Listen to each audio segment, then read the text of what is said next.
তাজ দোহার থানা হরিচন্দ্রপুর রাধানগর গ্রামের বাসিন্দা। তারই ছোট ভাই কানাডিয়ান প্রবাসী ফারুক হোসেনের ক্রয়কৃত জমিতে বসবাস করে আসছিল। দীর্ঘ ১৩ বছর প্রবাস জীবন শেষ করে ফিরে নিজের ক্রয়কৃত জমির দায়িত্ব বুঝে নিতে চাইলে বড় বোন তা দিতে নারাজ। গত ৩ বছর ধরে ভাই বোনের মাঝে জমি ও কিছু লেনদেন নিয়ে বিরোধ চলে আসছিল।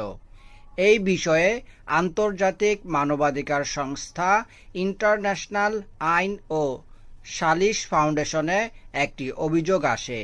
সেই অভিযোগের ভিত্তিতে সত্যতা যাচাই করার লক্ষ্যে অত্র সংস্থার নির্বাহী পরিচালক ১০ বিশিষ্ট বিজ্ঞ টিম নিয়ে মোহাম্মদ মোখলেসুর রহমানের নেতৃত্বে বিবাদীর বাড়িতে যান।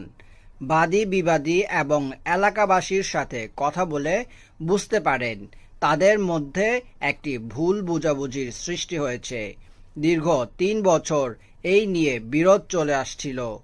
সেই বিরোধের অবসান ঘটিয়ে দুই পক্ষের মাঝে সমঝোতা করিয়ে দিলেন অত্র সংস্থার কর্তৃপক্ষ মোহাম্মদ মোখলেসুর রহমান। ঢাকা জেলার অধীন দোয়ার উপজেলা একটা অভিযোগ, আমার সংস্থাতে একটা অভিযোগ আসার পরিপ্রেক্ষিতে বাদী ফারুক হোসেন খান, বিবাদী হলো তার আপনই বড় বোন, আপন ভাই বোন আর কি, ফেরদাস খান, এদের ভিতরে জায়গা জমি নিয়ে একটা পারিবারিক একটা সমস্যা থাকার কারণে আমরা আজকে একটা সুসজ্জিত একটা টিম নিয়ে দোহার অবস্থান করি এবং উভয় পক্ষে এবং স্থানীয় গণ্যমান্য ব্যক্তিবর্গের আলাপ আলোচনার পরিপ্রেক্ষিতে এই মর্মে আমরা সিদ্ধান্ত উপনীত হলাম যে আজকের এই যে জায়গা জমির যে দুই ভাই বোনের যে বিষয়টা, এটা সুস্থ সমাধান হয়ে গেছে এবং মূলত ছোট ভাই বিদেশে থাকার কারণে এই জায়গাটা ওই বড় বোনকে দিয়েছিল আর কি করার জন্য, দেখাশোনা করার জন্য।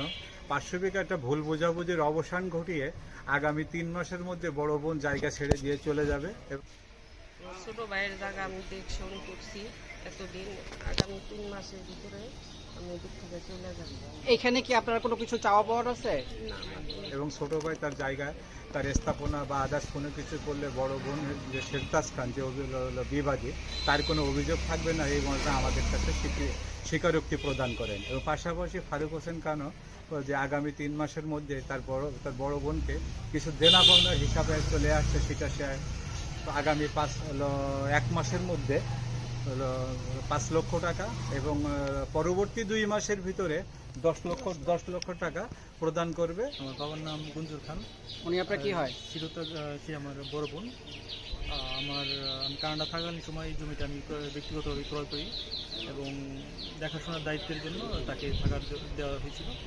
তো ব্যক্তিগত কারণে হোক বা যেভাবে হোক, পারিবারিক কারণে তার সাথে একটা লেনদেন, এই লেনদেনটা আমি আগামী ১ মাসের মধ্যে তাকে ৫ লক্ষ টাকা পরিশোধ করবো, প্লাস বাকি ২ মাসের মধ্যে বাকি যে টাকাটা থাকে, টোটাল কত টাকা? আপনার ১৫ লক্ষ টাকা আমি তাকে পরিশোধ করে দিই। এবং এই মর্মে উভয় পক্ষের সিদ্ধান্ত উপনীত হয় এবং আমরা সুস্থ সমাধান করার জন্য যথেষ্ট সক্রিয় টিম নিয়ে এটা অবস্থান করছে এবং সুস্থ সমাধান করে পড়ছে ইনশাল্লাহ।